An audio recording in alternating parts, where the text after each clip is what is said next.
Assalamualaikum warahmatullahi wabarakatuh. Selamat datang di channel saya. Kali ini kita akan menceritakan sebuah kisah nyata yang terjadi di muka bumi ini. Kisah ini tentang seorang TNI yang dipermalukan di pasar oleh segelompolan ormas. Tanpa banyak basa-basi, langsung saja mari kita mulai. Pagi itu, seorang tentara berpangkat serka turun dari mobil dinas Koramil. Namanya Dimas. Kemejanya kusut, wajahnya letih. Baru pulang dari dinas malam, tapi belum bisa istirahat karena adiknya demam tinggi dan satu-satunya apotek yang buka cuma ada di pasar Cibening. Tapi bukan itu saja yang ia bawa. Di tangannya ada surat tugas resmi dari Koramil. Perintahnya jelas, teguran terhadap ormas PP yang pungli ke pedagang.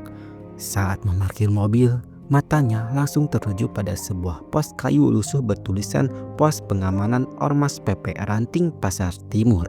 Di dalamnya, beberapa pria berrompi ormas duduk santai, merokok, dan ada kotak kardus bertuliskan uang keamanan harian.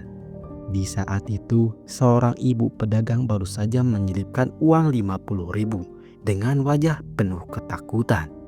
"Ibu, sini bu, kenapa bayar mereka?" tanya Dimas. "Saya takut pak, kalau gak bayar, dagangan saya dibalikin. Lapak juga akan dibuang." Dimas kemudian menarik napas dalam, lalu berjalan, menghadapi langsung para ormas yang duduk di kursi plastik. "Saya Serka Dimas, tugas dari Koramil. Sudah banyak laporan pungli di sini. Mulai hari ini tidak ada lagi penarikan uang keamanan ke pedagang." Lu siapa? Ini kan wilayah kita. Kita yang atur pasar ini." "Saya tidak ikut campur.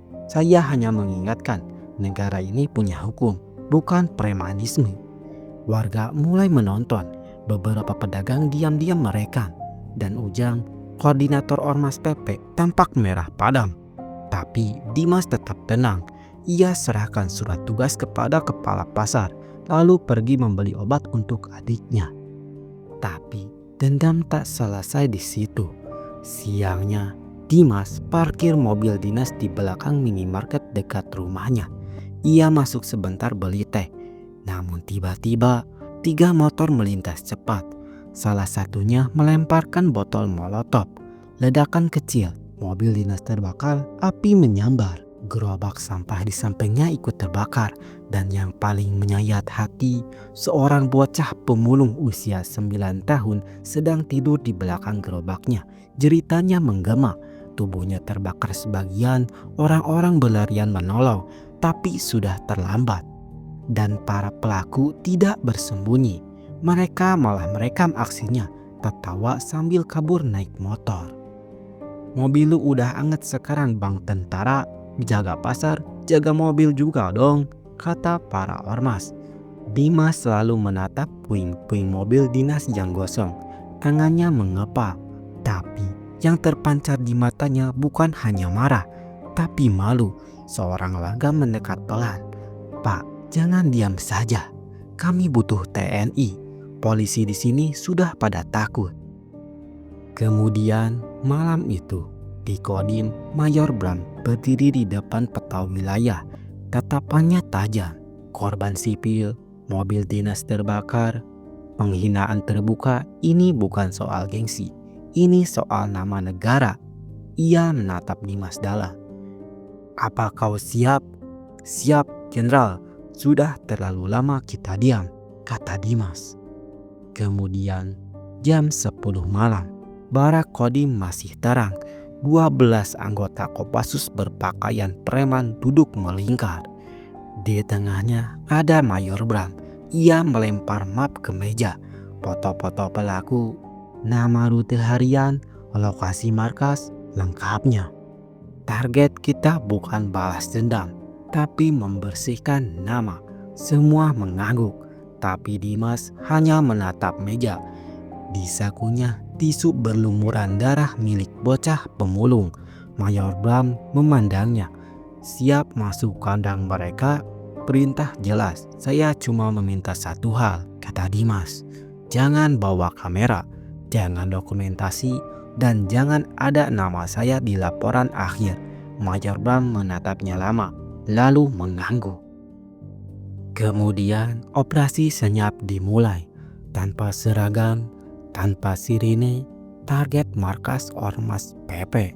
Sebuah gedung kayu 2 lantai dengan slogan besar di dinding.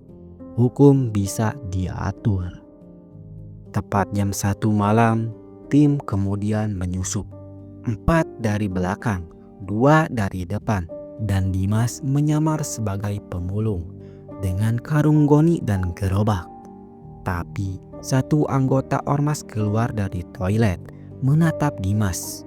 Namun sebelum ia sempat teriak, lehernya dibekap. Diam. 5 menit kemudian, semua ormas dilumpuhkan tanpa satu peluru pun, tanpa suara tembakan, dan di lantai 2 ada penampakan mengejutkan. Seorang polisi berseragam lengkap, tangannya diikat ke kursi, mulutnya dilakban, matanya basah. Di belakangnya tertulis dengan spidol besar, "Ini yang nolak uang kami. Beginilah nasib pengkhianat." Mayor Bram membuka lakban perlahan. Polisi itu langsung menangis. "Saya cuma nolak suap, Pak. Saya nggak tahan lihat pedagang ditindas. Mereka culik saya. Saya pikir saya mati," kata polisi tersebut. Sebelum pergi, Mayor Bram beri perintah terakhir. Bakar markas ini. Tapi bukan pakai bensin. Mereka bakar dengan dokumen, daftar pungli, bukti transfer, foto intimidasi.